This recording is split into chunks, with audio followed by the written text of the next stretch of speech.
नमस्कार। साधक संजीवनी बिंदु आवली के इस 16वें भाग में आपका हार्दिक स्वागत है। आज हम श्रीमद् भगवद गीता के 5वें अध्याय के कुछ अत्यंत महत्वपूर्ण सूत्रों का मनन करेंगे।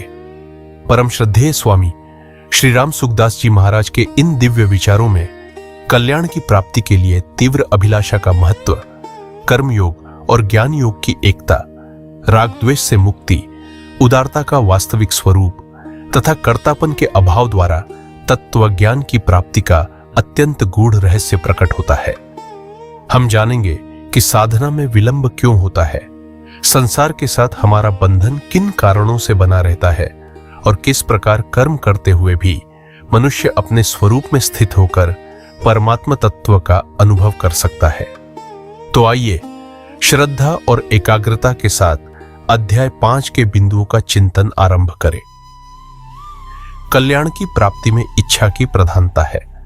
साधन की सफलता में देरी का कारण भी यही है कि कल्याण की इच्छा पूरी तरह जागृत नहीं हुई।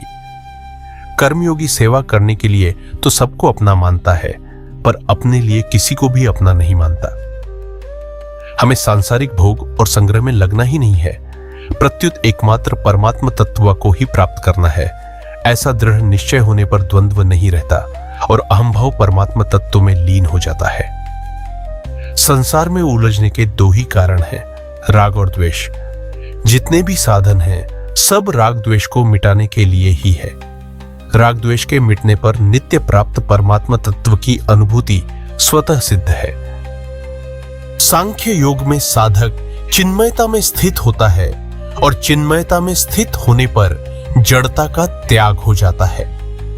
कर्म योग में साधक जड़ता का त्याग करता है और जड़ता का त्याग होने पर चिन्मयता में स्थिति हो जाती है। शरीर को संसार की सेवा में लगा देना कर्मयोग है और शरीर से स्वयं अलग हो जाना ज्ञान योग है।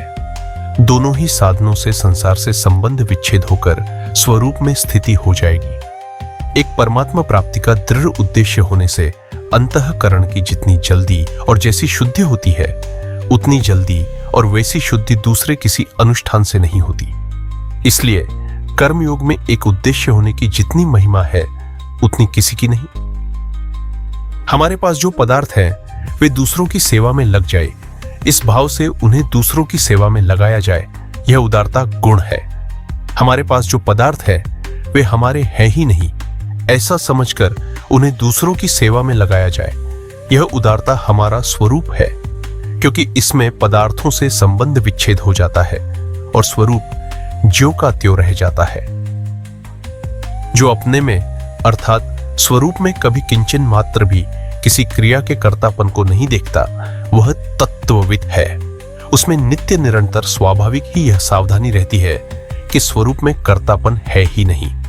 प्रकृति के कार्य शरीर, इंद्रियां, मन, बुद्धि, प्राण आदि के साथ वह कभी भी अपनी एकता स्वीकार नहीं करता। वास्तव में उपर्युक्त स्थिति स्वरूप से सभी मनुष्यों की है, परंतु वे भूल से स्वरूप को क्रियाओं का कर्ता मान लेते हैं। जब तक किसी भी अंश में कर्तापन की मान्यता है, तब तक वह साधक कहा जाता है। जब अपने में कर्तापन की मान्यता का सर्वथा अभाव होकर अपने स्वरूप का अनुभव हो जाता है, तब वह तत्वविद महापुरुष कहा जाता है। इस प्रकार आज के इस भाग में हमने यह समझा कि कल्याण की प्राप्ति में साधनों से अधिक महत्व उसकी तीव्र इच्छा का है।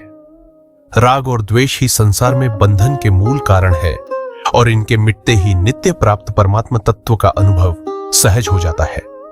कर्म योग और ज्ञान योग दोनों ही मनुष्य को संसार से संबंध विच्छेद कर उसके वास्तविक स्वरूप में प्रतिष्ठित कर देते हैं। कर्तापन का सर्वथा अभाव ही तत्व ज्ञान की परिपक्व अवस्था है।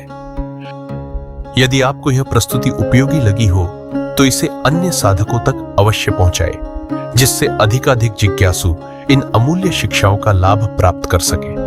हमेशा जागृत रहे, सचेत रहे और थोड़ी थोड़ी देर में पुकारते रहे, हे नाथ, हे मेरे नाथ, मैं आपको भूलूं नहीं।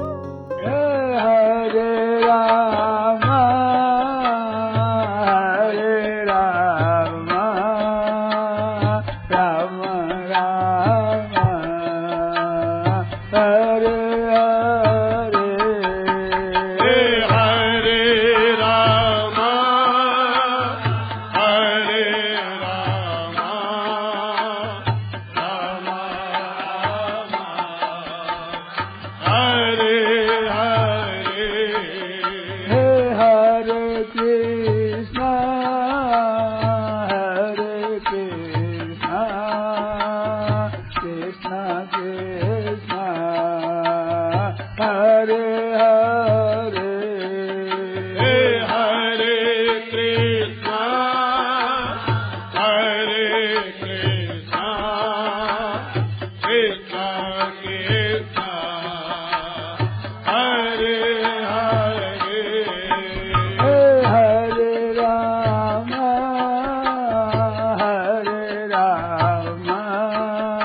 की